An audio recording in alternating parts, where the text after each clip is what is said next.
نبدأ من جديد أصدقائي مع برنامج خاص لطبيبة نسائية. سوف نتعرف اليوم على الواجهة الخاصة لتعريف المريضة الجديدة.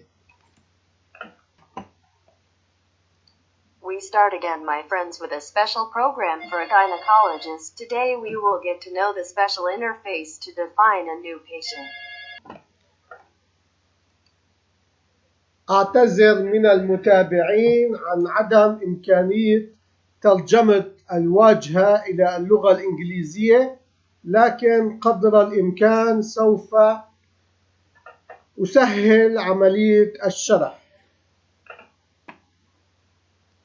I apologize to the followers that the interface cannot be translated into English, but as much as possible, it will facilitate the explanation. تعلمنا من البرامج الماضية أن برنامج الأطباء مكون من الواجهة الأولى على 3 أزرار: الزر الأول للمريضة الجديدة، الزر الثاني لبحث المرضى، والزر الثالث لبحث المعاينات. We learned from the past programs the doctor's program consists of the first interface on 3 buttons: the first button for the new patient, the second button to search patients, and the third button to search for aids.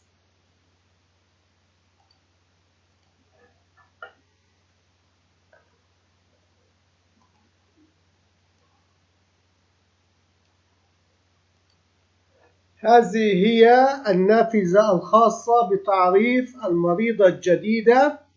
لها رقم تسلسلي مبرمج، ولها رقم تسلسلي خاص بأرقام المرضى التي تعطى من قبل الطبيبة، وهذه الخانة قابلة للتعديل لكن غير قابلة للتكرار.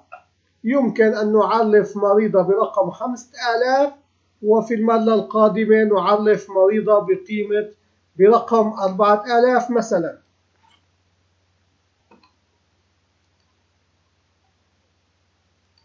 This is the window for identifying the new patient. She has a programmed serial number, and she has a serial number for the patient numbers that are given by the doctor, and this field is adjustable, but not repeatable. We can know the patient with the number 5008 and we know the next patient with the number 4000, for example.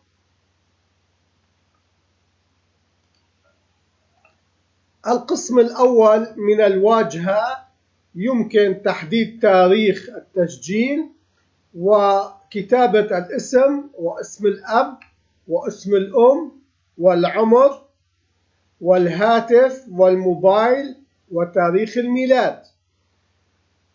كما يمكن تحديد الجنس، لكن افتراضيا تم اختيار نوع أنثى. ويمكن تحديد الحالة الاجتماعية إذا كانت عزباء أو متزوجة أو مطلقة أو أرملة. ويمكن تحديد زمرة الدم، ويمكن تحديد سنوات الزواج، ومعلومات خاصة عن الزوج، ومعلومات خاصة عن التحاليل الخاصة لهذه الحالة الطبية.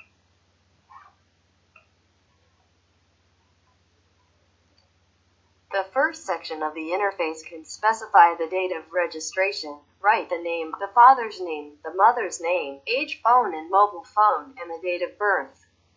The gender can also be determined, but by default a female gender has been chosen, and the marital status can be determined if the patient is single, married, divorced, or widowed. And the blood group can be determined.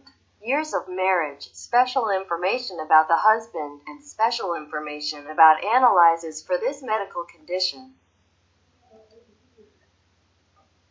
ننهي درس اليوم مع معلومة جديدة. غدا إن شاء الله نلتقي.